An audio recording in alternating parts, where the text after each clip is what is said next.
시청자 여러분 안녕하십니까? 한 주간의 한인사회 주요 소식을 정리해드리는 KBN 뉴스 주간 브리핑입니다. 이번 주 첫 소식입니다.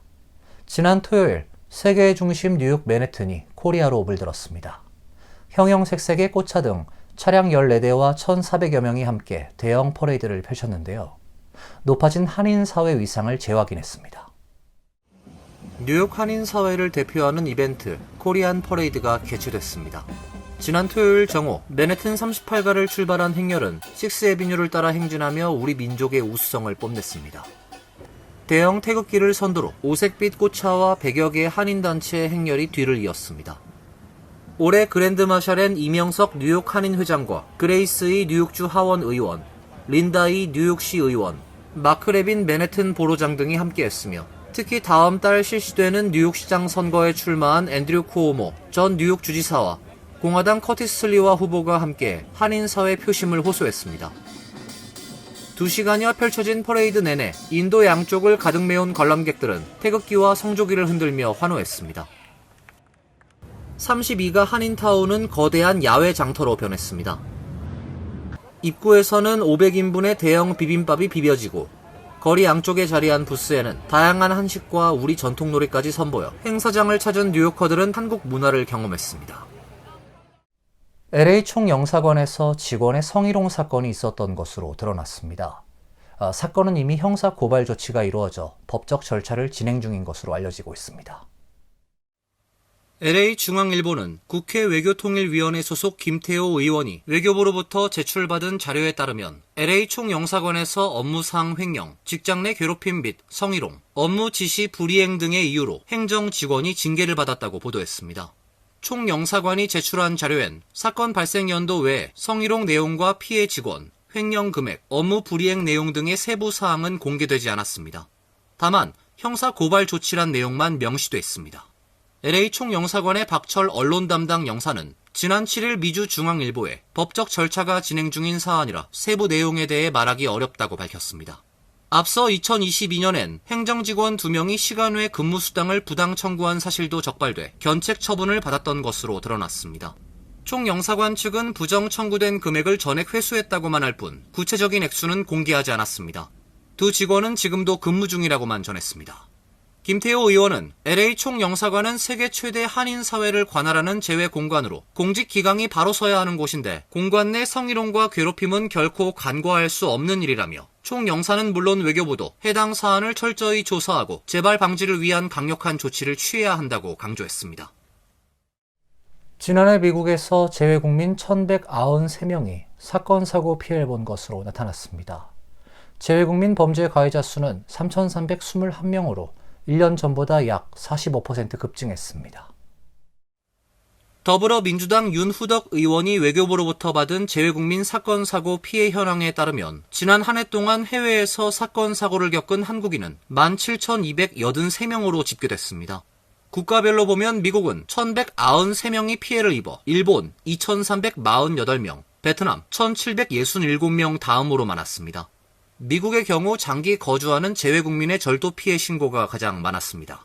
재외국민 사건 사고 신고는 2019년 1344건에서 2020에서 22년 730에서 840여 건까지 줄었다가 2023년부터 1000명 이상으로 증가하고 있습니다. 반면 최근 4년 사이 해외에서 범죄를 저지른 재외국민도 45% 증가한 것으로 나타났습니다. 국민의힘 김기현 의원은 외교부 자료를 통해 재외공간에 접수된 재외국민 범죄 가해자 수는 2020년 2297명에서 2024년 3421명으로 약 45% 급증했다고 밝혔습니다. 올해 상반기에도 재외국민 범죄 가해자가 1876명으로 집계됐습니다. 미국 내 재외국민 범죄 가해자 수는 2020년부터 올해 상반기까지 1180명입니다. 이들의 범죄 유형은 49%가 출입국 관련으로 조사됐습니다. 하지만 IC 연례 보고서에 따르면 2020에서 24년 한국 국적 불체자 강제 추방 인원은 총 367명으로 확인돼 한국 외교부가 파악한 강제 추방 한국인 70명보다 5배 이상 많은 수치입니다. 외교부 측은 재외국민 범죄 가해 유형 중 불법 입국 및 체류, 비자 조건 위반 등 출입국 범죄가 매년 1000건 이상 발생하고 있다고 전했습니다. 이 밖에 강력 사건인 강간 강제추행은 2020년 31명에서 2024년 74명, 같은 기간 살인은 13명에서 27명으로 증가했습니다. 한인 단체들의 연합체인 미교협이 이민자 개인정보 보호를 위해 IRS와 SSA를 상대로 소송을 제기했습니다. 소장에 따르면 올해 2월 이후 ICA에 10만 명 이상의 납세자 주소 정보가 전달된 것으로 알려지고 있습니다. 미주 한인 봉사교육단체 협의회는 아시안 법률회의 등과 함께 ICA가 IRS와 SSA로부터 세금 관련 정보를 수집, 활용하는 정책의 중단을 요구하며 지난달 30일 연방법원에 소송을 제기했습니다.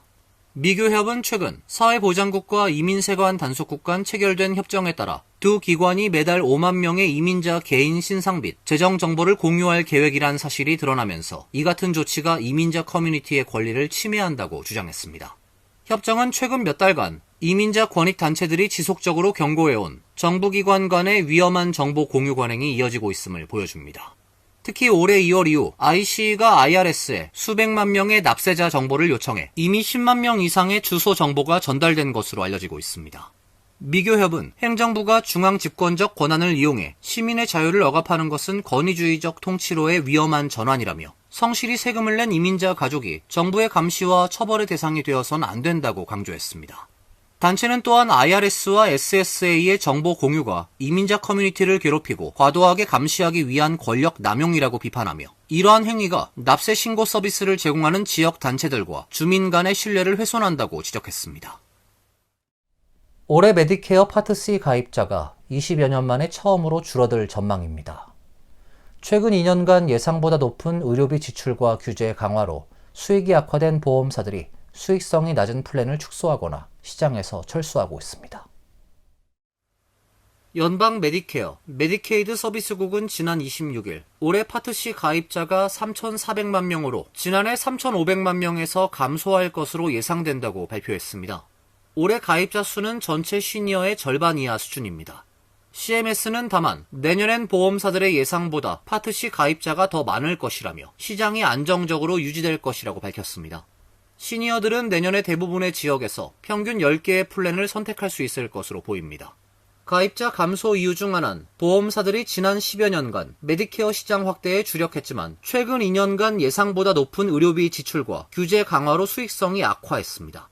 이에 따라 대형 보험사들은 수익성이 낮은 플랜을 축소하거나 시장에서 철수하고 있습니다.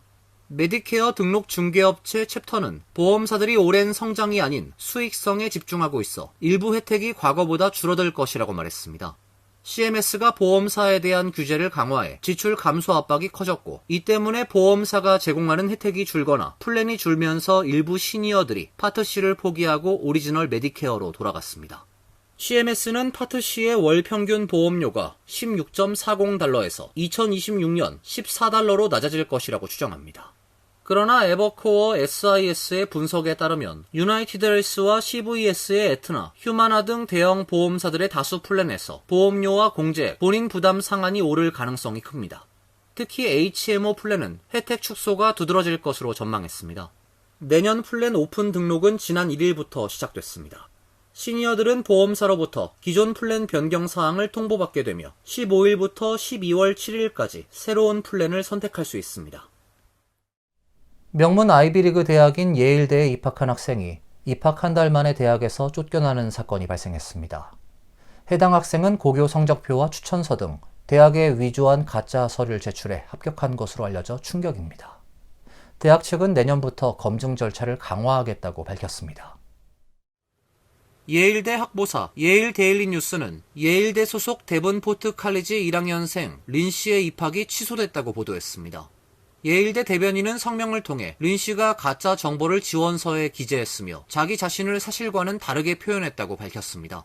학장이 학생들에게 보낸 이메일에선 그는 예일대에서 자퇴했으며 돌아오지 않을 것이라고 전했습니다. 사건은 지난 8월 시작됐습니다. 배정받은 기숙사에 들어온 린 씨는 여행 가방 한 개를 지참한 상태였는데 해당 가방 태그에는 전혀 다른 이름이 적혀 있었던 것으로 전해졌습니다. 이를 수상하게 여긴 룸메이트가 학교에 제보했습니다. 린 씨는 자신이 노스다코타주 출신이라고 소개했으나 모텔의 주소가 기재돼 있었으며 고등학교 성적표, 추천서, 출신 지역도 모두 거짓으로 밝혀졌습니다. 특히 성적표와 재정 관련 서류를 위조하기 위해 이미지 편집 도구인 어도비 프로그램 등을 사용했으며 예일대 전산 시스템 보안 절차를 우회하기까지 했습니다. 예일대 측은 이번 사건과 관련해 매년 수천 명의 입학 지원서를 받고 있기 때문에 지원자의 정직성에 의존해왔다고 설명했습니다. 그러나 앞으론 입학 지원서 검증을 더욱 철저히 하겠다고 강조했습니다. 예일대학장은 내년부턴 과외활동 경력, 직책에 대한 검증 절차가 강화될 것이라고 밝혔습니다. 지난 2023년 중단된 웨체스터 카운티 소재 인디언 포인트 원전의 방사성 오염수 45,000갤런에 대한 허드슨강 방류가 허용돼 파장이 일고 있습니다. 원전 측은 수십 년 동안 문제가 없었다는 주장이지만 주민들은 불안해하고 있습니다. 연방법원 뉴욕 남부지원 케네스 카라스 판사는 지난달 24일 뉴욕주의 일명 허드슨 보호법에 대해 위헌 판결을 내리면서 지난 2021년 폐기된 원전의 방사성 오염수 방류가 가능해졌습니다. 원전을 소유하고 있는 홈텍 인터내셔널은 오염수 방류 시점 논의 절차에 착수한 것으로 알려졌습니다. 인디언 포인트 원전 오염수에 허드슨강 방류를 금지하는 허드슨 보호법은 지난 2023년 7월 뉴욕 주의회 통과 후 주지사 서명으로 법제화됐습니다. 이에 대해 홈텍 인터내셔널은 권한을 넘어선 법이라 반발하며 연방법원에 소송을 제기했고 2년여의 법정 공방 끝에 연방법원이 폐기된 방사성 오염수의 배출을 규제할 수 있는 권한은 연방정부에만 있다고 확인하면서 사실상 방류를 허용한 것입니다. 홈텍 인터내셔널은 원전은 수십 년간 규제 한도를 초과하지 않는 삼중수소가 함유된 수백만 갤런의 처리수를 허드슨강에 방류한 바 있다며 방류 규제를 준수할 것이라고 강조했습니다.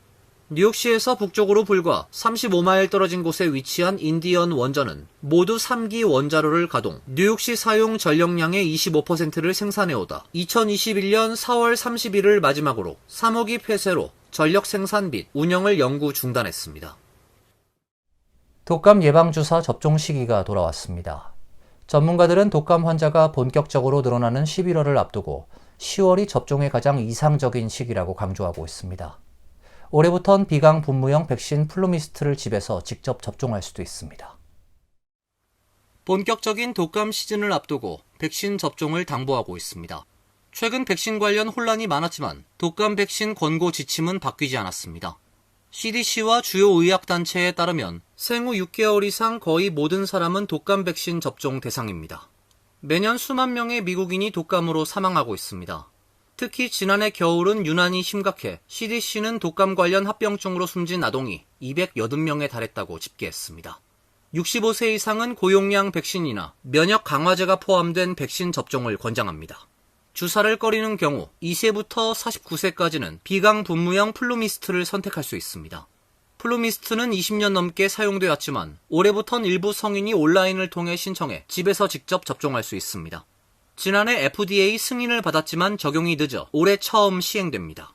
현재 34개 주에서만 가능한데 제조사 아스트라제네카는 확대를 추진 중에 있습니다.